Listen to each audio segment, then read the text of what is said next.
Vamos fazer as perguntas agora? Então, se alguém tiver pergunta para fazer, então preciso que se dirija ali ao microfone para ele fazer. Eu também tenho uma pergunta para fazer para ele. Então, pode fazer primeiro. Deixa eu só aproveitar aqui, duas que tem já pela internet, só para transmitir aqui, pastor. Na verdade, são 3 perguntas, 2 delas dá para agrupar em uma só, que é uma pergunta possivelmente tradicional, acerca dos fósseis, né? Como explicar os fósseis, então, de seres humanos bem diferentes de nós e animais ditos pré-históricos, e, obviamente, como dinossauros e tudo mais? Essa pergunta é uma pergunta muito interessante. Primeiro, fósseis de seres humanos diferentes de nós, o que isso significa? Por exemplo, deixa eu usar o mais comum de todos, a Lucy. Tá? Se você pegar, não a Luzia do Brasil, a Lucy foi lá na África. A Lucy tem uma caixa craniana que é exatamente assim, o CC dela, ou seja, os centímetros cúbicos, o volume dela, é o mesmo de chimpanzé. O fêmur que foi encontrado é igual de chimpanzé, inclusive o soquetezinho dele e tudo mais. As partes aqui, assim, essa parte torácica que foi encontrada, tá, as costelinhas, são iguais às de chimpanzé. Os ossos do braço são os mesmos de chimpanzé. A pergunta, a Lucy seria antepassado de ser humano ou chimpanzé? A resposta é óbvia. Eu tive a oportunidade de ver, porque as pessoas veem a Lucy em pé, só tem um problema, não foram encontrados os ossos do pé. Sem os ossos do pé, a gente não sabe se ela ficava em pé ou não. Então, assume-se que ela ficava em pé. Percebe? Então, esse é o probleminha aí dos chamados parecidos. Eu não sei quantos vocês têm acompanhado, porque as pessoas geralmente não acompanham isso. Você acredita que acharam um crânio igualzinho do ser humano, que foi datado com 300 mil anos? E agora?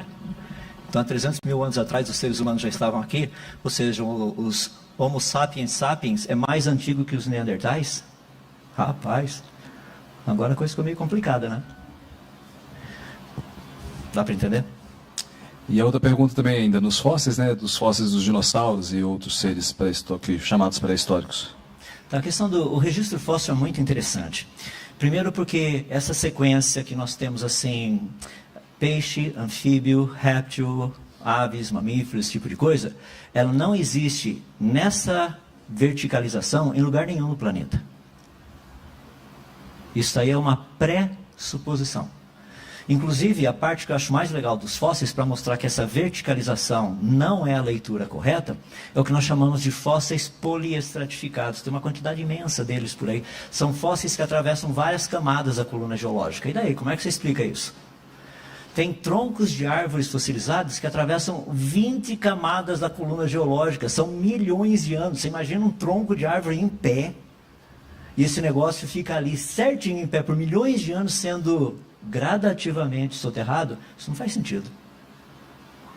A evidência que nós temos é que a formação das camadas da coluna geológica ocorreu num curtíssimo espaço de tempo. O pessoal está falando de, no máximo, 2 anos.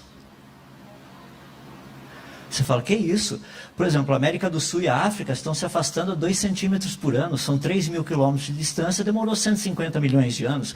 Peraí, quem disse que a velocidade foi 2 centímetros por ano o tempo todo? Pega o teu carro e bate num poste a 2 centímetros por ano, velocidade. Mas não vai fazer nada do teu carro nem no poste. Bate no poste a 70 quilômetros por hora, o teu carro dobra.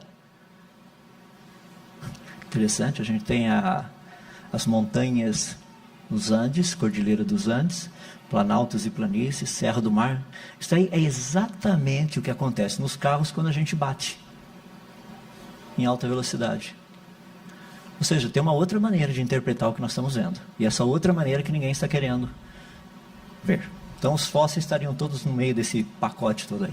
E mais uma, antes da gente começar aqui, toda a humanidade é considerada descendente de Adão e Eva, seus filhos se casaram com irmãos e irmãs. Como é possível explicar tantas diferenças físicas existentes entre os povos? Rapaz, isso é bem simples. A pessoa que fez a pergunta aí, você tem irmão e irmãs? Não o mesmo pai e a mesma mãe, porque os irmãos e as irmãs são tão diferentes. Por que vocês não são exatamente iguais? É só pegar a cor de pele, porque isso é bem legal, isso é capítulo 2 de Gênesis. A Bíblia nos diz ali que Deus fez o homem do pó da terra, certo? E ele dá o nome de Adão, Adam. No hebraico, Adam significa do solo ou da cor do solo. Então essa cor do solo não é a areia branca nem a terra preta que a gente tem por aí, não é isso. A cor do solo é o saprolito, é aquele bronze avermelhado que todo mundo quer pegar na praia. Então deixa eu colocar isso daí para uma forma genética para a gente trabalhar um pouquinho aí, tá? Quando você estuda um pouquinho de genética, a gente vai trabalhar ali com Azão, Azinho, Xão, Xizinho, Mzão, Mzinho, aqueles negócios assim, tá? Se Adão e Eva, vamos pegar assim, ó, a combinação M maiúsculo seria negro. A combinação M minúsculo seria branco, tá? A cor da pele que produz esse colorido de, assim, esse bronze avermelhado, ela teria a combinação M maiúsculo, M minúsculo. Então, quando uma criança nasce, ela pega uma letra genética da mãe e uma letra genética do pai. Tá? Então, se ela pegar o M maiúsculo da mãe e o M maiúsculo do pai, essa criança vai nascer com qual cor de pele? Negra. Mas o pai e a mãe são os mesmos. E se ela nascer, pegar o M minúsculo da mãe e o M minúsculo do pai? Ela que eu digo assim, nascer com essa combinação. Então essa criança seria branca. Sabe o que é interessante? Para que nós tivéssemos toda essa variação de cores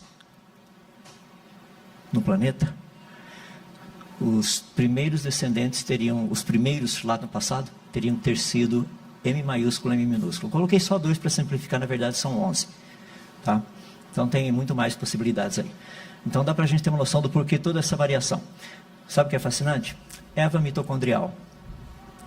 A DNA mitocondrial é passado de uma geração para outra pela mulher. Eu e você temos exatamente o mesmo DNA mitocondrial. Uma pequenininha variação só.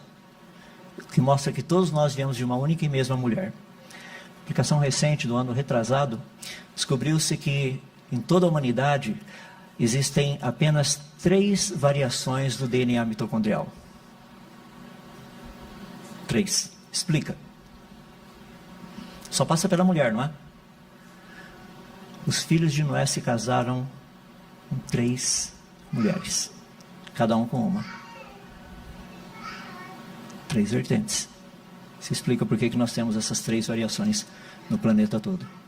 A ciência não sabe explicar isso. Mas nós que conhecemos a palavra do nosso Deus, fica tão fácil ver, não fica? Por quê? Porque o DNA mitocondrial que você tem veio de uma das noras de Noé. O meu também. A gente pode até comparar depois, ver se a gente veio da mesma nora ou não. Temos alguma questão local para esse ministro? Primeiro, parabéns aí para o professor Adalto, foi uma excelente palestra a primeira, né? E partindo daquela primeira provocação que o senhor colocou no início da palestra, o senhor falou dos 2 primeiros capítulos de Gênesis de forma analógica aos 2 últimos capítulos, né? Compatíveis, assim, complementares, né? E me veio a seguinte questão. Me parece que logo depois do iluminismo você tem essa narrativa que provém das ciências naturais de recriar uma narrativa de Gênesis, né? A narrativa secular de Gênesis é dada pelas ciências naturais. E, de certa forma, a narrativa escatológica, ela aparece dentro da narrativa secular pelas ciências sociais, né? E de imanentização da escatologia, né? De trazer uma narrativa materialista de leitura social para entender uma espécie de escatologia pelos meios humanos, né? Materiais. E me parece que a igreja ela é mais atenta a certas heresias seculares provenientes da narrativa das ciências naturais e, de alguma forma, um pouco mais vulnerável a essa hermenêutica que vem das ciências sociais e que conta a mesma narrativa, de certa forma, só que agora escatológica, né? E aí no final o senhor faz aquela outra provocação acerca da criação da essência do homem, né? Com a dignidade inerente à imagem de Deus, que de certa forma destaca o homem dos demais animais, o que é contraposto pelas narrativas seculares de hoje, né? O homem é só mais um animal. Mas também o senhor fala dessa distinção complementar de gênero, né? E me parece também que agora, na contemporaneidade, a igreja, ela é de certa forma chantageada facilmente em adotar certas ideologias seculares, como a ideologia de gênero, ou a questão da não dignidade do nascituro, né? sob o pretexto de uma espécie de caridade cristã, né? Por que a igreja ela abandona essa narrativa tão clara, né, para aceitar essas propostas seculares, né? E se isso deveria ser uma pauta prioritária da igreja na esfera pública ou não? Rapaz, vou dar uma palestra sobre isso agora. Responder bem, vou ser bem curtinho na resposta. A ciência é uma busca pela verdade. A Bíblia é a verdade. Essa é toda a diferença. Porque pegue um livro de há 40 anos atrás, de biologia, estude o livro e tente fazer o vestibular e passar. Mas não era verdade há 40 anos atrás? Hoje não é mais. A Bíblia de 40 anos atrás era a mesma? Sim. E continuará até o último dia. Porque a palavra do nosso Deus é a verdade. Então nós precisamos entender. Surgiu alguma coisa que é contra a Bíblia? Não duvide da Bíblia, duvide daquilo que é contra. Tem alguma coisa errada. Por exemplo, ideologia de gênero. Eu entendo o raciocínio. Sabe por quê? Eu também não estou contente com quem eu sou. Porque eu fui criado para ser outra coisa. Eu fui criado para ser como Deus. Para ter a mente de Deus. Ser uma pessoa que carrega a sua imagem e semelhança. Eu também não quero ser o que eu sou. Só que o pessoal aí fora não sabe o que ele quer ser. Eu sei o que eu quero ser. É por isso que eu consigo entender essa ideia de ideologia de gênero, homossexualidade. Eu não sou isso. Eu falo, também não sou. Igual tem um amigo meu que fez um sermão espetacular para os homossexuais. Falou assim, rapaz, você precisa abraçar o homem da sua vida, Jesus. Daí você vai ver o que acontece. Sabe? Ou seja, tem que haver uma maneira de nós entendermos. Não é só criticar. Eu entendo porque nós não estamos satisfeitos com quem nós somos. Eu quero ser como Jesus. Mas eu sei o que eu quero ser. Porque agora Deus abriu os meus olhos. E eu entendo o que eu quero ser. Por isso que a igreja tem que voltar o quê? Para a verdade. Nós somos o quê? O sal da terra e a luz do mundo. Sabe por que o mundo está apodrecendo? Sabe por que o mundo está em trevas? Adivinha. Porque nós vivemos aqui dentro. Não, Jesus nos mandou lá fora. Rapaz, a gente precisa de professores universitários que sejam cristãos e conheçam a Bíblia. Não é chegar dando bibliada na cabeça de aluno, não. Sabe? É chegar e falar assim, pessoal, hoje nós vamos conversar na cosmologia. Vamos falar sobre a segunda lei da termodinâmica e o problema dos buracos negros. Muito legal, né? Ou você chega na parte da genética, você está dando uma aula de genética e fala, pessoal, hoje eu vou falar para vocês a respeito, principalmente desses 20 aminoácidos proteicos que formam a vida. Eu queria mostrar para vocês como que a estrutura deles é uma estrutura perfeitamente funcional e que eles não poderiam ter surgido espontaneamente. Percebe? Daí você fala, mas como, professor? Bom, daí você usa, por exemplo, a energia de Gibbs e outras coisas assim. O pessoal da química e da física conhece isso. Usa a energia de Gibbs para ver se a energia é positiva ou negativa daquela molécula, se for uma ou se for outra, você sabe se teria surgido espontaneamente ou se não conseguiria surgir espontaneamente. É assim que a gente trabalha. Você não chega lá na escola e fala, pessoal, a Bíblia diz que Deus criou o mundo. Não, a gente vai mostrar que o mundo foi criado. Cientificamente. Percebe? Essa é a dinâmica. Então a igreja precisa voltar. E um ponto que eu tenho, por onde tenho passado, tenho dito, por favor, irmãos, há necessidade de termos uma bioética cristã. Há necessidade de termos uma cosmovisão cristã no meio do mundo de hoje. Eu vou falar um pouquinho disso ali daqui a pouco, a respeito de Noé. Professor Lourenço, então, a minha pergunta é em cima de Gênesis mesmo. Nós temos em Gênesis 1 falando a respeito da criação do homem num só dia. Só que quando a gente chega em Gênesis 2, a gente encontra lá falando a respeito que Deus coloca o homem para cultivar e guardar o jardim do Éden. E depois fala mais na frente, em Gênesis 2, que o homem deve dar nome aos animais que Deus criou, né? E depois disso é que Deus cria a mulher da parte do homem. Se Deus criou o homem e a mulher num só dia, como que isso aconteceu tudo num só dia? Essa é uma pergunta muito legal. Então, primeiro, Gênesis capítulo 1, versos 26 e 27, o texto diz o seguinte: façamos o homem à nossa imagem conforme a nossa semelhança. E Deus cria o homem e a mulher. Aí ele diz, bem claro ali no texto.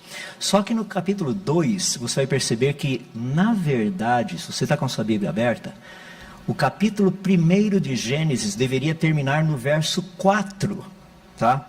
Do capítulo 2.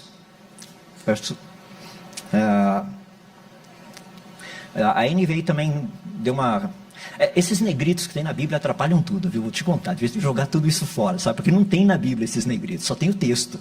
Então, o capítulo 1 termina mais ou menos assim, olha, vou ler para vocês, estou no capítulo 2, tá? Então, fala do sexto dia, diz assim: assim foram concluídos os céus e a terra e tudo que neles há. No 7º dia, Deus já havia concluído a obra que realizara e nesse dia descansou. Abençoou Deus o 7º dia e o santificou, porque nele descansou de toda a obra que realizara na criação. Esta é a história das origens dos céus e da terra, no tempo em que foram criados. Ponto. Terminou o capítulo 1. Agora começa o capítulo 2. Quando o Senhor Deus fez a terra e os céus, ainda não tinha brotado nenhum arbusto. Agora está falando outra coisa. Então o capítulo 1 termina no verso 4 do capítulo 2. E é legal porque agora Deus vai mostrar como Ele fez o homem e a mulher. Como que esses dois seres humanos foram trazidos à existência. Então vamos falar a respeito dos animais. O texto nos diz quais animais Deus chamou para que Adão e Eva dessem nomes. Para que Adão desse nome, não Eva. Ela não tinha sido criada ainda. Ele diz quais são. Quais são os animais? Leia o texto. Alguém fala para mim aí.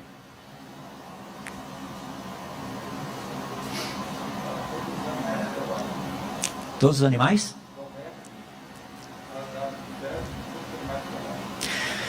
Animais domésticos, selvagens e as aves.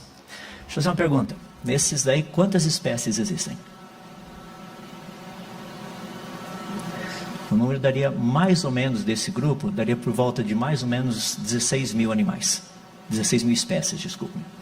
Essas 16 mil espécies, todas elas teriam vindo de quantos tipos básicos? Por exemplo, cães, lobos, chacais, raposas, vieram de um tipo básico. Isso não é evolução, isso é variação, é outra coisa. Cavalo, pônei, zebra, asno, teriam vindo de um tipo básico. Elefantes, mamutes, um tipo básico. Quantos tipos básicos existem para produzir toda essa biodiversidade de todos esses quase 16 mil espécies? O número de tipos básicos é de aproximadamente quase 400. Tá, um pouquinho menos de 400. E só para você ter uma ideia, quanto tempo uma pessoa demora para olhar um animal e ver e saber o que é? São mais ou menos de 5 a 10 segundos no máximo. Para você dar nome seriam 20. Ia demorar um máximo assim umas 2h30, 3 horas para Adão dar nome a todos os animais. Ainda daria tempo para quê? Para Deus dar um pesado, fazer cair um pesado sono sobre ele. E o fato da mulher ter sido trazida à existência é muito bonito, que Deus diz assim: Deus fez cair um pesado sono sobre Adão, e ele adormeceu, isso é anestesia geral. Deus tira uma das suas costelas, que é onde a gente encontra a medula óssea vermelha, onde tem célula-tronco, para a gente poder fazer clonagem. Tá? Ele fecha o lugar com carne, cirurgia plástica, para ficar tudo certinho. E desse material genético que ele toma, ele transforma numa mulher. Isso que a gente chama de engenharia genética. Ou seja, perfeitamente científico o texto, nada errado. Difícil seria, Deus pegou uma costela de Adão sem ter primeiro feito ele adormecer, né? Pensou, coitado do Adão, estava gritando até hoje. Cirurgia sem anestesia, rapaz, como é que pode isso? Não faz sentido. Percebe os pequenos detalhes? Então, o capítulo 2, ele se encaixa do verso 5 até o final, ele se encaixa nos versos 26 e 27, uma expansão desses dois versos. Deu tempo suficiente para fazer tudo isso. Só uma coisinha rapidinha, pra você ver como é legal. Adão viu Deus criar alguma coisa? Ele viu Deus criar a mulher? Ele viu Deus criar as estrelas? Não? Imagina esse ser chegando para Adão e falando assim: eu criei todas essas coisas. Adão só poderia o quê? Crer. Foi pela fé desde o primeiro homem até o último. Não tem como escapar. Pastor, eu só queria pedir para a gente de repente guardar para o final, porque já são 11h23, senão a gente não consegue fazer a palestra essencialmente. E aí mais no finalzinho a gente abre novamente, Daniel, e aí depois a gente faz as questões, tá bom? Vou procurar responder mais rápido, então, nas próximas. Então, vamos lá. Eu queria falar um pouquinho para vocês a respeito do dilúvio, porque essa é uma área, assim, fascinante para a gente. Eu estou falando um pouquinho de Gênesis, capítulo 6, 7, 8 e 9, e vou dar um pouquinho mais depois. É bom a gente entender um pouquinho a respeito disso, porque nós temos várias coisas relacionadas com essa ideia. Primeiro, muitas pessoas têm dificuldade em aceitar o dilúvio, como eu tive por muitos anos. Eu, inclusive, escrevi um livro, está lá fora, O Dilúvio em Gênesis. Foi um livro, cerca de 20 anos, pesquisando a respeito desse tema. Porque eu chegava e falava assim, não, peraí, como é que ia caber toda aquela bicharada dentro da arca? Entende? Dilúvio global, onde está a evidência de que esse planeta já esteve embaixo d'água? Sabe, todas essas perguntas, eu falava, não, essa ideia de um dilúvio e tudo mais, eu comecei a estudar. São muitas áreas da ciência, eu vou citar apenas 2 delas rapidamente para você ter uma noção. Aqui no Brasil nós temos a ema, um animal. O parente da ema mora na África, que é o avestruz. Mas como é que a ema chegou aqui no Brasil? Porque não nada e não voa. Tem que ter uma explicação para isso. Como é que é esse negócio? Não, mas isso aqui... como é que funciona isso? Tem uma área na ciência muito bonita chamada batimetria. A batimetria não tem nada a ver com Batman. Ela estuda o fundo dos lagos, fundo dos oceanos, etc. Coisa e tal.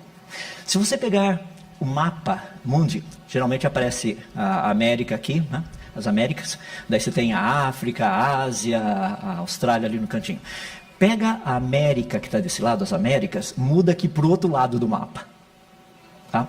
Daí você vai perceber que o Alasca está encontrando com a Sibéria. Ali naquele pedacinho tem um negócio chamado Estreito de Bering. O Estreito de Bering, assim no seu ponto mais profundo, tem 50 metros. E ao estudarmos aquele Estreito de Bering, porque durante o verão a temperatura lá chega a 20, até 23 graus Celsius. Tá? É uma região tranquila. E é muito legal porque ao estudarmos o Estreito de Bering, foi possível ver que ali no fundo dele, aos 50 metros de profundidade, existem rochas que já passaram pela erosão do vento e da chuva. Isso significa que esse fundo dos oceanos, hoje, que são só 50 metros, é bem raso ali, no passado, esteve acima do nível do mar. Era uma rota de migração normal. Tranquilo, tranquilo. Ou seja, animais saindo da arca, está aqui, ali pertinho da Turquia, tá? Saíam andando por aqui, podiam entrar em direção à Índia, se for por baixo, pela parte sul dos Himalaias, ou pela parte norte dos Himalaias, vem aqui por cima, passa por onde hoje é a Sibéria, entra pelo Alasca, desce, chega aqui na América. Nós temos um animal muito interessante aqui no Brasil, chamado anta. E se você for na Ásia, tem um animal muito interessante chamado tapir. São da mesma família. Mas como é que a anta chegou aqui, como é que o tapir chegou lá? Percebe? Essa parte da batimetria nos ajuda a ver por onde esses animais teriam passado, porque mostra o fundo dos lagos e o fundo dos oceanos, como isso teria sido no passado. Ao mesmo tempo, nós temos a biogeografia que mostra onde os animais e plantas estão hoje. Então eu posso estudar e olhando do dilúvio, eu consigo saber para onde a coisa foi. E tem outras áreas, como linguística geográfica também, uma área bem interessante. Por exemplo, a língua inglesa tem alguns sons que nós não temos na língua portuguesa, principalmente o TH. Não adianta, tem que pôr a língua para fora, pôr a língua entre os dentes, você tem que fazer isso. Senão você vai chegar lá no McDonald's nos Estados Unidos e fala, eu quero tree. Tree é árvore. Ou então você fala assim, eu quero free. Free é grátis, não tem. Você tem que falar, I want a tree. Daí funciona. Sabe esses sonzinhos, esses fonemas? Por que os nossos índios brasileiros têm fonemas que você só encontra em alguns dialetos chineses ou alguns dialetos do Nepal? Por que será? Por que será que os nossos índios têm o olho ligeiramente puxado? Da onde eles vieram? Acho que foi 2001, 2002, 2003 por ali, na revista FAPESP, saiu um artigo muito interessante dizendo o seguinte, bastou uma única viagem, mostrando como os nossos primeiros colonizadores, que são os que nós chamamos nossos índios, como eles teriam chegado até aqui por meio dessa ponte que havia lá em cima. Então é necessário nós conhecermos um pouquinho dessas muitas áreas da ciência para a gente poder tratar de temas como esse do dilúvio, porque senão vira história da carochinha. Deixa eu citar para vocês, para nós entendermos um pouquinho mais, eu vou entrar no dilúvio. Pergunta, como será que Noé conseguiu construir a arca? Eu sei que tem uma novela saindo por aí, eu já coloquei alguns vídeos no YouTube falando a respeito lá, no meu canal. Mas assim, vamos parar e pensar um pouquinho. Como que Noé conseguiu construir uma arca? Rapaz, tinha tecnologia? Quer ver como é interessante? Imagina que caísse um asteroide no planeta Terra hoje. E os únicos sobreviventes fôssemos nós. Só nós aqui. Ninguém mais. Amanhã é segunda-feira. Alguém daqui sabe como fazer papel higiênico? É só ir comprar. Aonde, meu amigo? Onde você vai comprar papel higiênico? Não, eu olho lá no Google. Google? Não tem eletricidade, não tem internet. Rapaz, como é que nós vamos viver essas próximas semanas e meses? Alguém sabe fazer garfo e faca? Fazer panela? Tem algum escoteiro aqui que pelo menos saiba fazer fogo? Percebe a situação? Agora, não é interessante? Nós conhecemos celular, forno micro-ondas, fogão, vaso sanitário, papel higiênico. Então, o que nós vamos tentar fazer? Daqui para frente a gente vai tentar reproduzir essa tecnologia que nós conhecíamos. Mas no começo vai ser bem estilo Homem das Cavernas, não vai? Mas à medida que o tempo vai passando, a gente vai conseguindo recuperar um pouco daquela tecnologia que existia e que nós perdemos por causa da queda do asteroide, certo? Houve um grande dilúvio. Vamos fazer a analogia. Um asteroide caindo e destruindo tudo.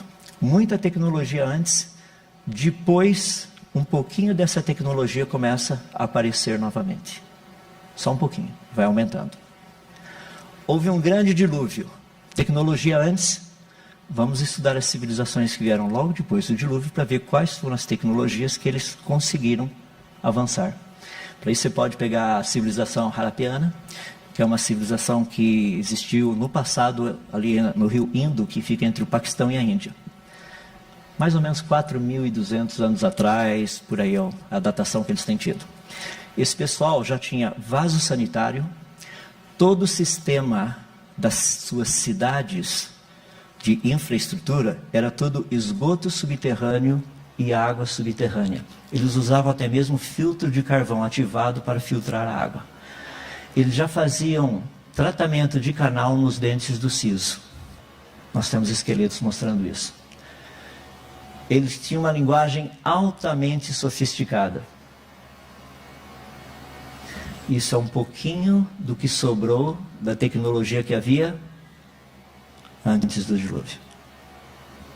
E as pessoas chegam para mim e falam assim, Noé não tinha tecnologia para construir uma arca. Eu falei, rapaz, nós brasileiros não, a gente construiu uma caravela igual do Pedro Álvares Cabral, coitadinha, quase afundou, né? E eu brinco com o pessoal assim de boa, tá? Bem de boa. Noé era fazendeiro, ele construiu a arca. Os engenheiros construíram o Titanic. Vamos conversar. Por isso que é importante a gente ter uma noção a respeito disso. Deixa eu falar um pouquinho a respeito da pessoa de Noé, só para a gente entender. Eu sei que tem muita gente que não gosta de genealogia, e geralmente você lê a Bíblia, lê o capítulo 1, 2, 3, 4, você lê só até a metade do 4, porque a outra metade do 4 para frente é a genealogia de Adão através do seu filho Caim, certo? E quando você chega no capítulo 5, é a genealogia de Adão através do seu filho Sete. As pessoas me perguntam com quem casou Caim, mas ninguém me pergunta com quem Sete casou.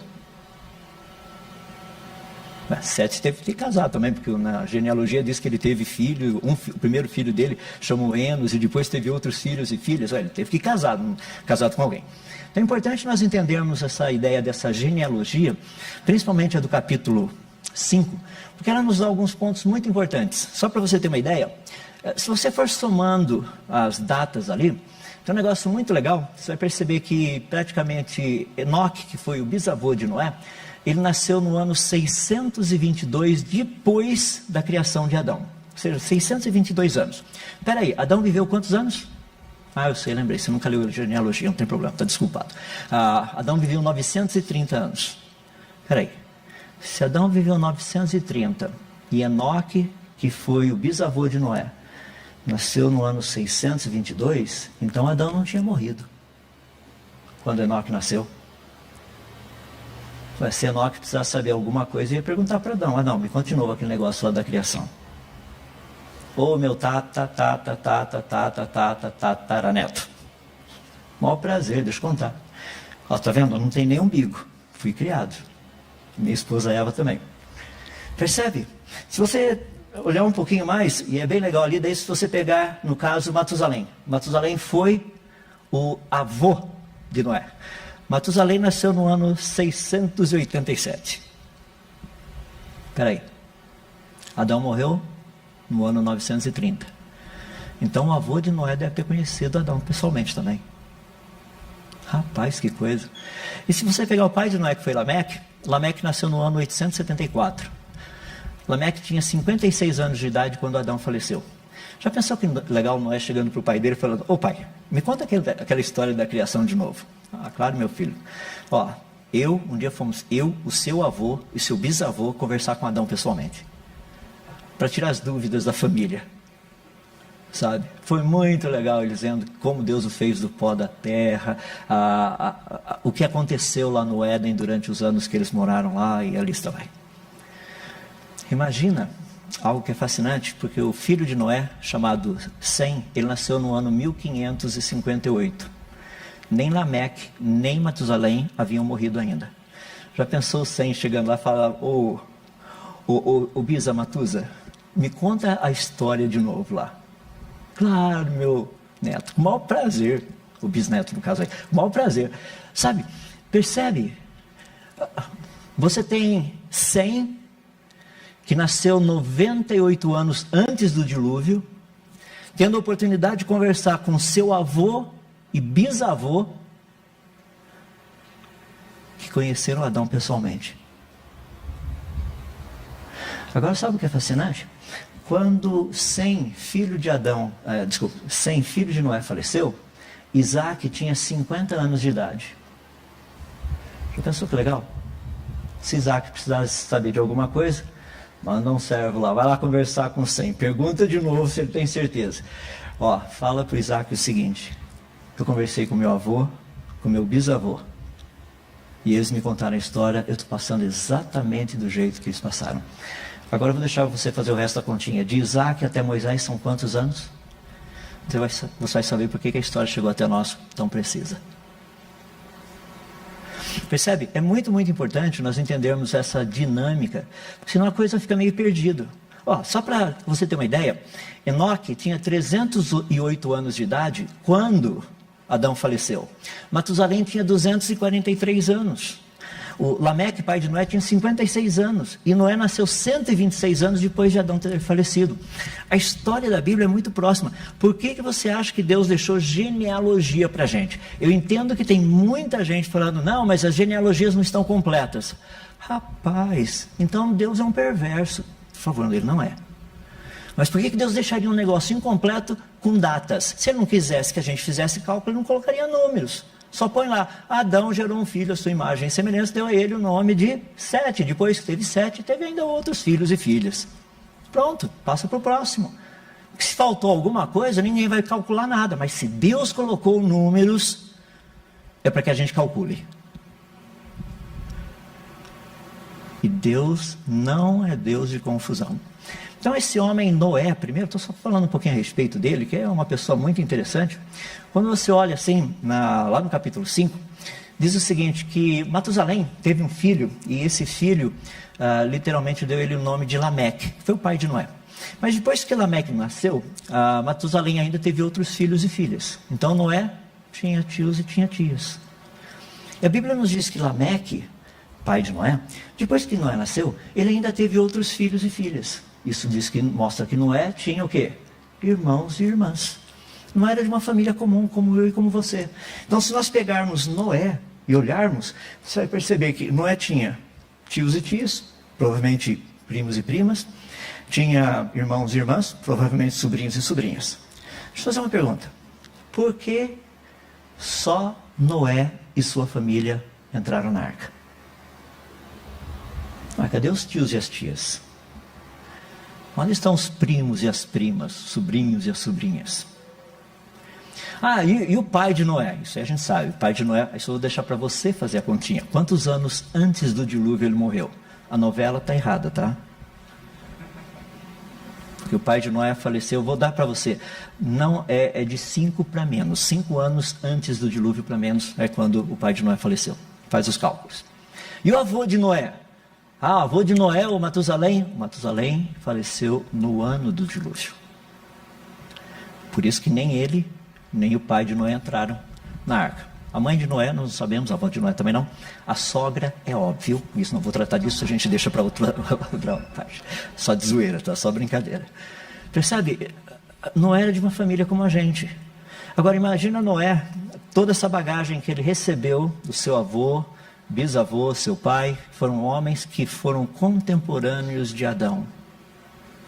Imagina a informação que isso não chegou até ele. Eu só estou colocando para vocês, porque as pessoas têm muita dificuldade quando a gente fala do dilúvio. As pessoas pensam assim, Noé, aquele homem arcaico, sabe, homem das cavernas e tudo mais. Pessoal, se você ler a genealogia no capítulo 4 de Gênesis, ali nos é dito que o sétimo depois de Adão, Tubal-Caim, o sétimo não, foi o oitavo, ele era artífice de todo instrumento cortante de ferro e bronze.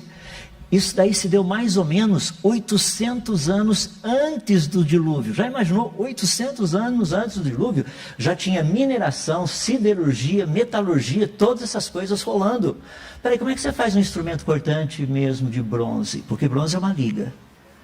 E se a proporção não estiver correta, ele perde o corte rapidinho. Se eu te mandar lá para o estado de Minas Gerais, tem bastante minério de ferro. Você sabe o que é minério de ferro? Se você chegar lá no chão e olhar, você sabe o que é?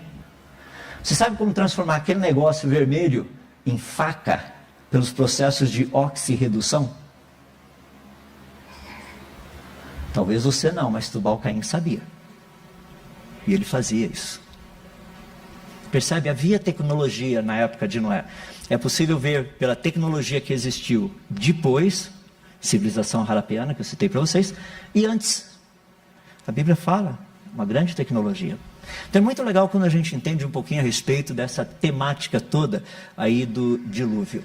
Eu queria dar alguns detalhes para vocês. Primeiro eu só dei esse pano de fundo aí com Noé, para a gente poder entender, porque é bem importante isso.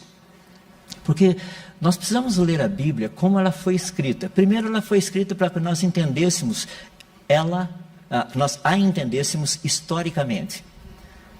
Daí nós vamos tirar as aplicações espirituais ali também. É que nós geralmente não fazemos isso. Nós usamos a Bíblia só para coisas espirituais. Ah, o machado flutuou. Meus irmãos, o teu carro vai flutuar naquela inundação. Em nome de Jesus. E o carro afunda. Deus fez o machado flutuar. Ele não disse que ia fazer o teu carro flutuar. Muitas vezes nós, assim, eu estou compartilhando isso rapidinho, porque tem pessoas que chegam e falam assim, mas nós oramos tanto para Deus curar aquele irmão, aquela irmã, e ele morreu. Eu falo, não, Deus respondeu, totalmente curado.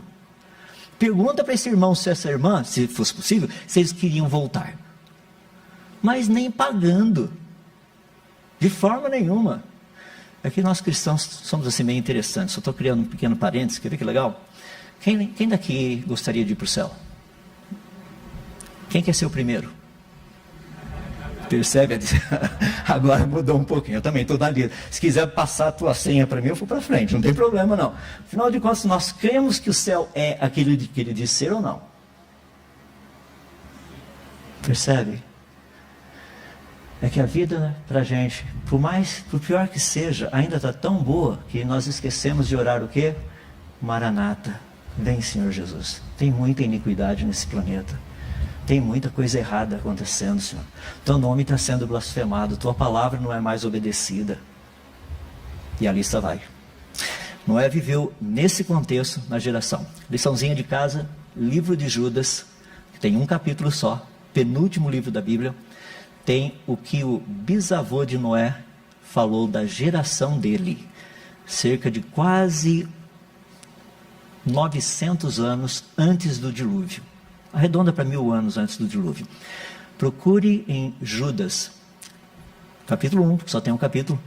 Não vou dar o versículo, porque você vai ler o capítulo inteiro. Você vai achar, tá? Falando a respeito de Enoque. Assim profetizou Enoque, o 7º depois de Adão. Dá uma olhadinha como é que era a geração de Enoque. Ele era o 7º, Noé foi o 10º. Dá uma olhadinha como é que era a geração, a impiedade que havia naquele mundo. E pessoal, se você quiser ter uma noção, e eu estou fechando aqui essa parte do Noé, que é o seguinte, quer ter uma noção quão mal era aquele mundo? Quantas pessoas sobreviveram de toda a humanidade? 8. Noé, sua esposa, 3 filhos, 3 noras. Ninguém mais escapou. Ninguém. Então muitas pessoas chegam para mim e falam assim, irmão, ora por mim, porque lá na minha classe eu sou o único cristão na classe. Eu falei, fica sossegado, não era o único no planeta. Você está melhor do que ele, porque na tua escola talvez tenha mais um ou outro. Irmão, lá na minha família eu sou o único. Eu falei, é parecido com Noé, né? Percebe? Nós precisamos entender que Noé foi um homem que não se curvou à pressão dos seus dias. Ele continuou sendo íntegro, reto, temente a Deus. Essa foi a vida de Noé. E, para concluir o pensamento, eu quero dizer o seguinte. Se você pegar a genealogia do capítulo 5, é muito interessante você ler do primeiro versículo até o último do capítulo. Tem pessoas que apenas o texto nos diz assim, nasceu, gerou um filho à sua imagem e semelhança, teve outros filhos e filhas e morreu. Nada mais foi dito a respeito dele, dessa pessoa. Deixa eu fazer uma pergunta. Se fôssemos escrever um livro a respeito da sua vida até agora, o que a gente iria escrever? O que seria assim tão importante que a gente ia colocar lá e falar, rapaz, olha, essa pessoa fez isso. Percebe? A nossa vida é aquela vida assim, muitas vezes, não estou dizendo que você tem que estar nos holofotes, não é isso que eu estou dizendo. Porque a Bíblia nos deixa claro que Deus está escrevendo a nossa história. Lá no livro de Apocalipse diz que os livros foram abertos. Cada ato, cada pensamento. Então Noé foi esse homem espetacular, que viveu de uma forma incrível. Tem muito que a gente pode aprender com ele, muito. Principalmente em termos de família. Imagina você chegar para a tua esposa e falar assim, querida, é o seguinte, Deus mandou construir um barco. Vamos conversar. Barco. Se você puser a mão naquele dinheiro que está na poupança, eu divorcio de você. Que história é essa, pôr a mão na... Construir barco? Não é fascinante que Noé tinha uma vida tão íntegra, tão reta, que os seus filhos e a sua esposa creram que Deus realmente havia dito a ele para fazer isso. Eu acho espetacular isso. Quem me dera ter sido, na minha vida, um homem como Noé o tempo todo. Sabe, que minha esposa e minhas filhas iriam crer 100% no que eu tenho para dizer para elas. Realmente, isso é totalmente compatível com a vida do meu pai. Mas, por outro lado, saber que isso não é verdade o tempo todo, aí eu entendo o que Cristo veio fazer por mim. A morte dele na cruz, porque eu não representei a Deus como eu deveria representar. Como Noé representou para sua esposa, para seus filhos, eu não fiz assim, na íntegra, como deveria fazer para minha esposa e para minhas filhas. Por isso, Jesus. Vamos lá. Falar um pouquinho a respeito do dilúvio, tem mais uns minutinhos só aqui, e eu vou dar uma pinceladinha, então, bem rapidinho, tá? E queria tratar 3 pontinhos rápidos com vocês, bem rápidos. Primeiro, dilúvio teria sido local ou global? Essa é a primeira pergunta. E, obviamente, a gente precisa ter um ponto de referência nisso, tá? Vamos começar pela Bíblia. O que a Bíblia nos diz? Bom, a Bíblia nos diz que o dilúvio foi o quê? Global. Você fala, mas como? Noé soltou uma pombinha. Então, o que tem a ver a pombinha? É simples. Onde a arca havia repousado? As montanhas do Ararat. Uma pomba voa em média mais ou menos 1000 quilômetros num dia. É o normal. Vamos imaginar que a pombinha que Noé soltou, lembra a primeira vez ele soltou, ela vai e volta porque ela não achou lugar para pousar. Então ela vai e volta. Vamos imaginar que ela tenha voado 300 quilômetros e voltado 300 quilômetros. Para ser bem razoável. Daí a gente pega ali nas montanhas do Ararat, você faz um círculo de 300 quilômetros em volta e mede quantas montanhas, conta quantas montanhas estão ali. Você vai perceber que existem pelo menos 6 montanhas que estão, o pico delas está a cerca de 3.600 metros acima do nível do mar. Peraí, se a pombinha voou e não achou lugar para pousar, significa que o topo dessas montanhas estava coberto.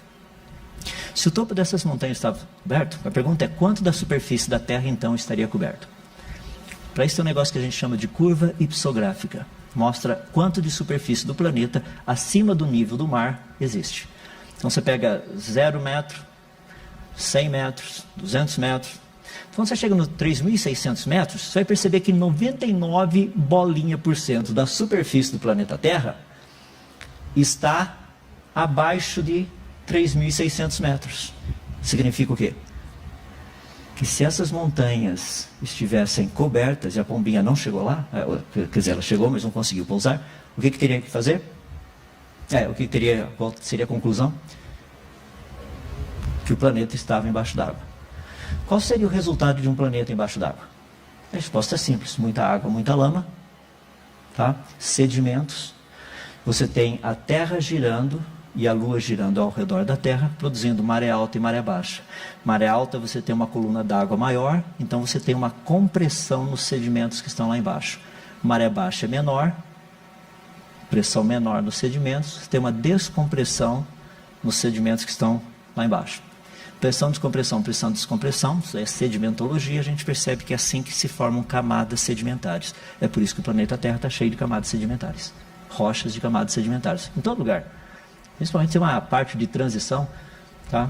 Que é onde você encontra rochas sedimentares só daqui para cima, dali para baixo não tem mais. Você encontra fóssil daqui para cima, dali para baixo você não encontra mais. Muito interessante. Não somente isso, se você pegar, por exemplo, isso é testes que a gente faz em laboratórios, você pega um peixe, o peixe tem a mesma densidade da água, tá? Se a densidade fosse maior, ele afundava, se a densidade fosse menor, ele flutuaria. Um anfíbio dentro d'água tem uma densidade um pouquinho menor do que a densidade do peixe.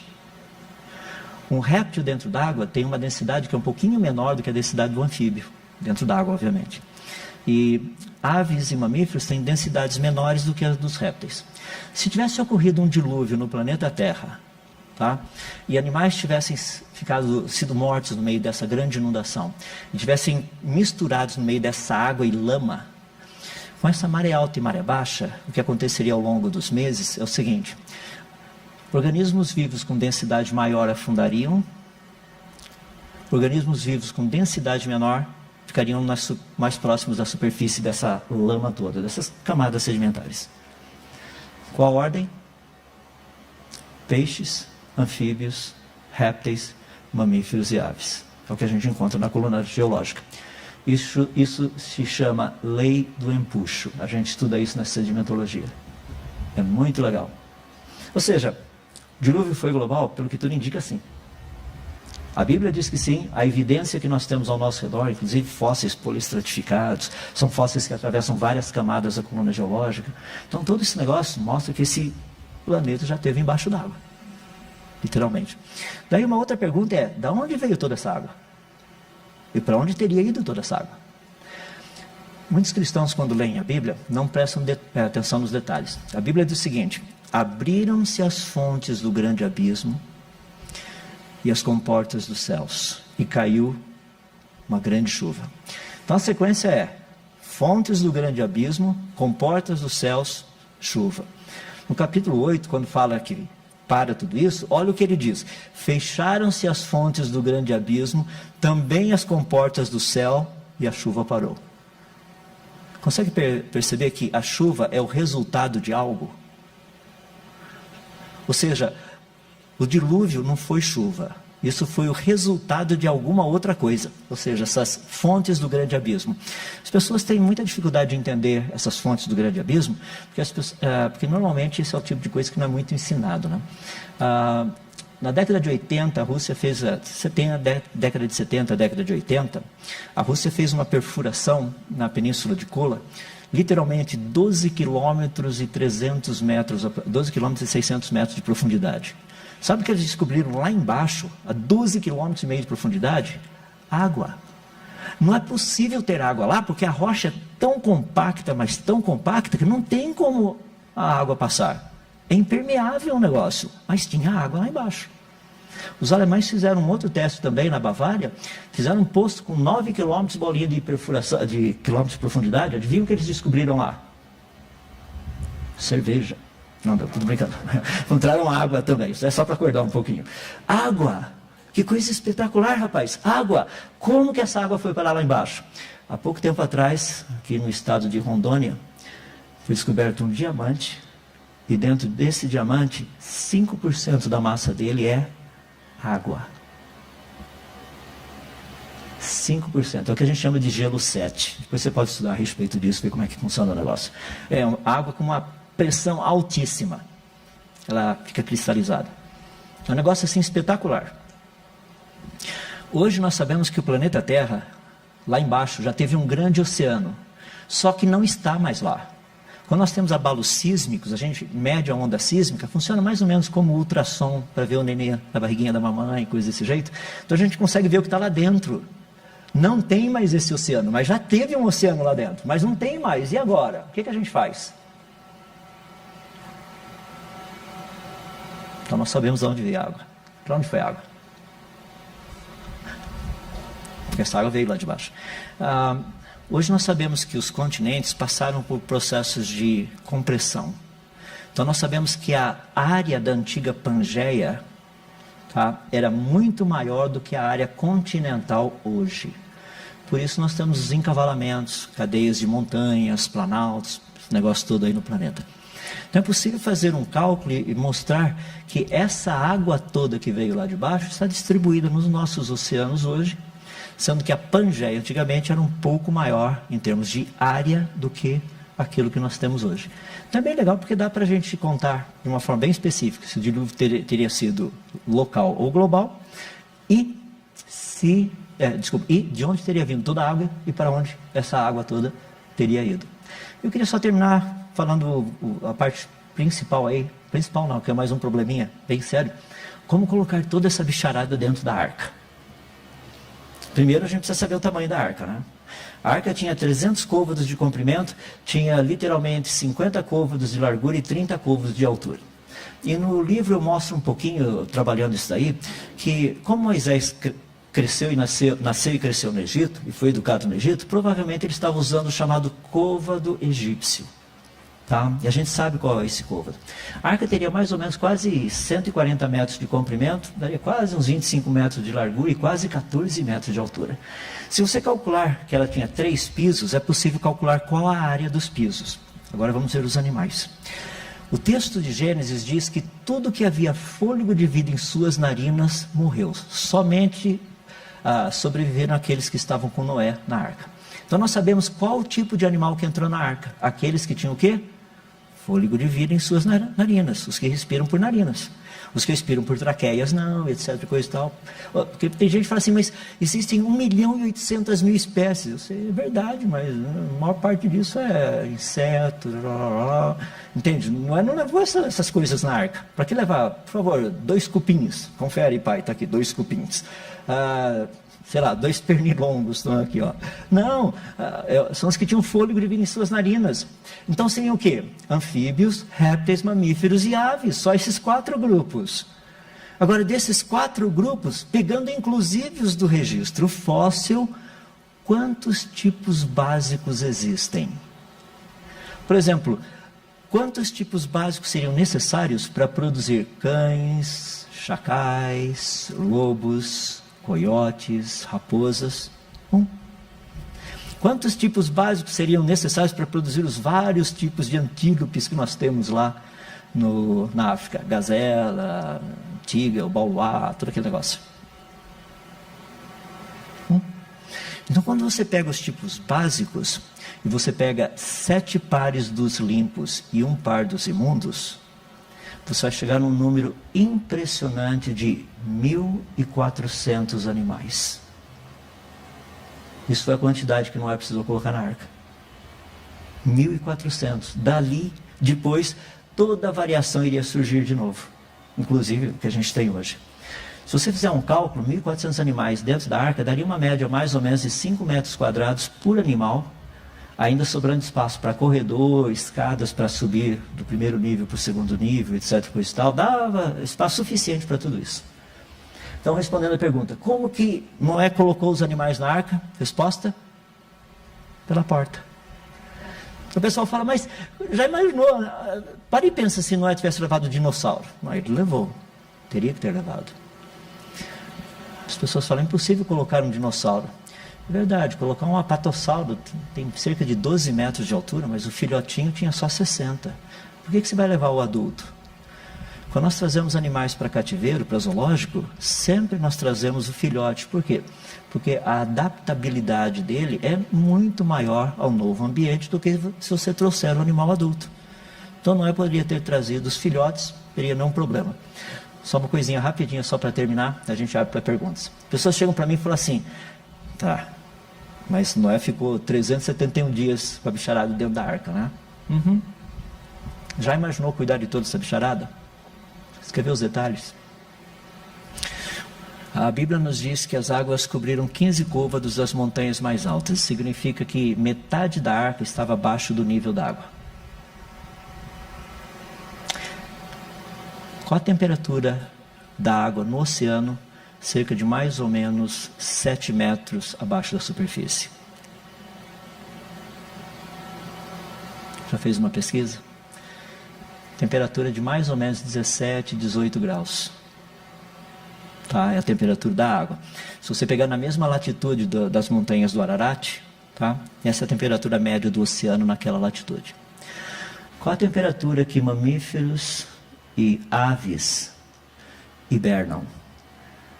E répteis e anfíbios passam pela brumação? 17 graus Celsius. O que aconteceu?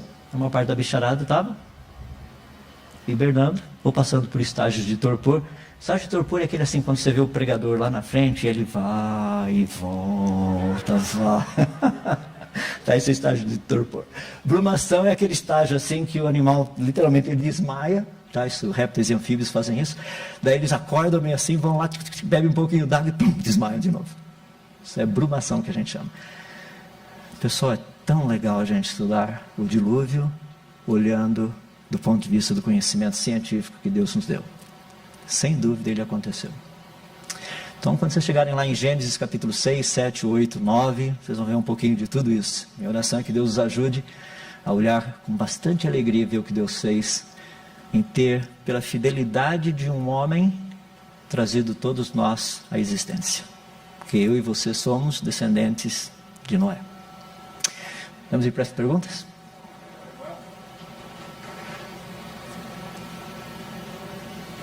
Parabenizar aí mais uma vez pela palestra.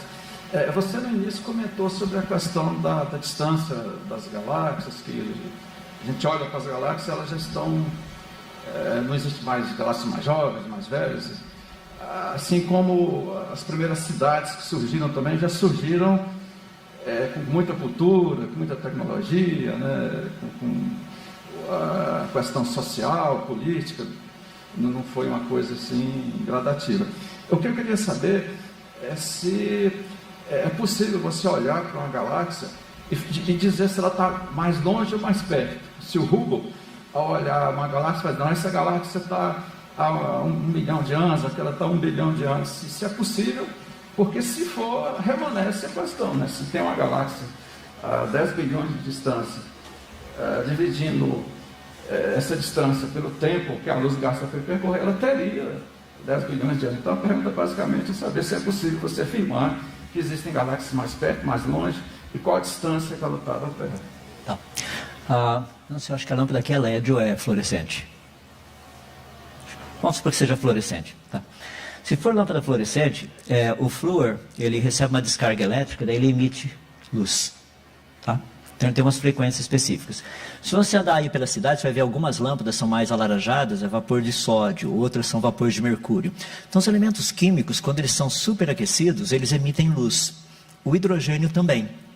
Então nós temos as frequências específicas que caracterizam o hidrogênio, frequências específicas que classificam o hélio, o sódio, o mercúrio, o ferro, inclusive moléculas de água. Tá?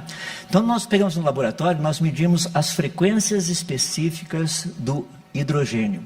Daí você aponta o seu telescópio para uma galáxia e você mede essas frequências, tá? De luz que estão vindo da galáxia.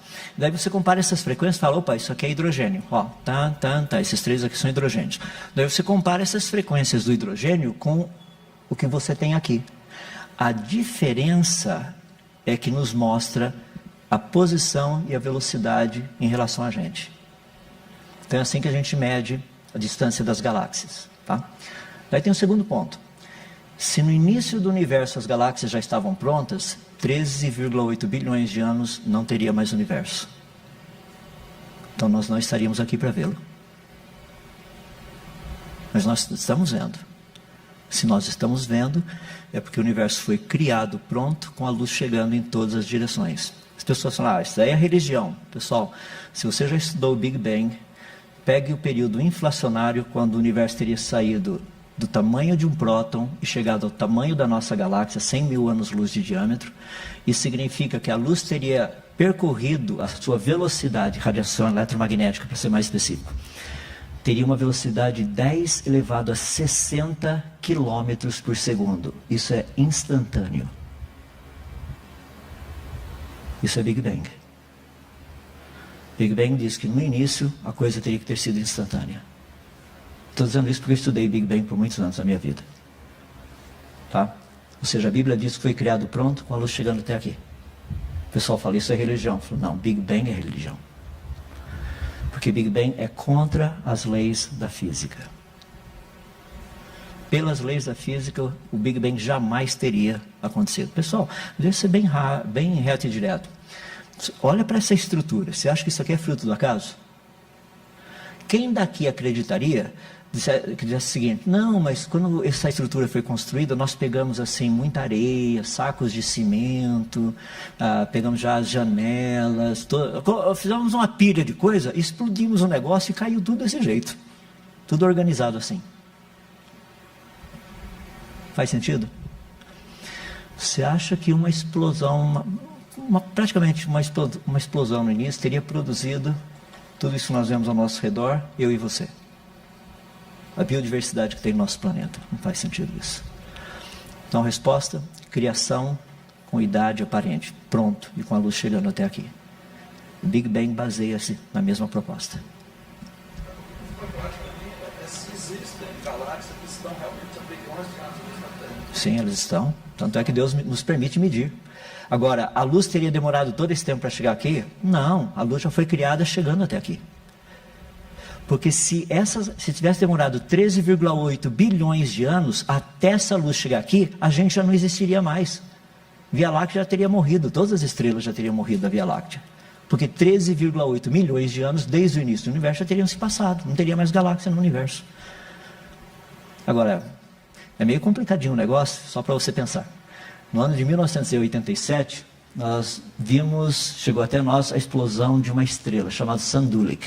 Ficou conhecido como 1987A. Tá? Em 1969, nós tiramos uma foto dessa estrela, da Sandulic. O problema é que em 1969 ela já tinha explodido. Só que a luz da explosão não chegou, não tinha chegado até nós. Chegou quase 20 anos depois. Então nós estamos olhando para uma estrela, medimos a sua massa, a pressão, todos os detalhes. Só que a estrela não estava mais lá, já tinha morrido. Posso fazer uma pergunta bem interessante? Será que o universo ainda existe? Será que nós não estamos olhando para coisas que já morreram? E só a luz está chegando até aqui? Não é interessante?